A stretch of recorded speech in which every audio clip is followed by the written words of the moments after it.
شم میری سالس ہے عالم تیرا پروانہ وجہ تخلیق کائنات وہی اول وہی آخر وہی ظاہر وہی باطن اے جلوائے جانا وہ ہستی جنہیں جے نام پاک جو وسیلو حضرت آدم علیہ السلام اللہ پاک کے دنیا وہ ہستی جن دے حکم تے درخت اپنی جھا چھوڑ دیتی اور وہ ہستی جن دے ہجر و فراق دے وچ کھجور تا تنا رو پیا من هو الذی قد بشر کل نبی بمولدہ جن جی بارگاہ میں بغیر اجازت جے ملائک بھی حاضر نہ تھیا دا چا پا خوخا چے قبلہ بدل اشوا اور سو چے پا عرش واندے اللہ ملما جوڑ کو اے جلوائے جانا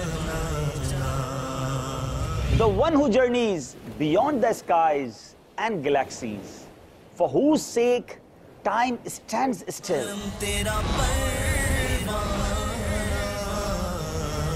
ہما کہے ہور اشارہ چنٹ قربی دا ہما کہے حکم روش گردی آختا ای ارض او آسماں ای قرآن او ایماں ای بدن درون بدن ای جاں ای شجر و حجر ای بحر و بر ہر شے دری جہاں بے شک صدقہ عزو ہے تو شم میری سالس ہے جن کے در پہ جھکتا ہے زمانہ بے شک تو شمع رسالت ہے عالم تیرا پروانہ عالم تیرا پروانہ صلو علی الحبیب صلی اللہ تعالی علی محمد. مجھے اپنی اور ساری دنیا کے لوگوں کی اصلاح کی کوشش کرنی ہے.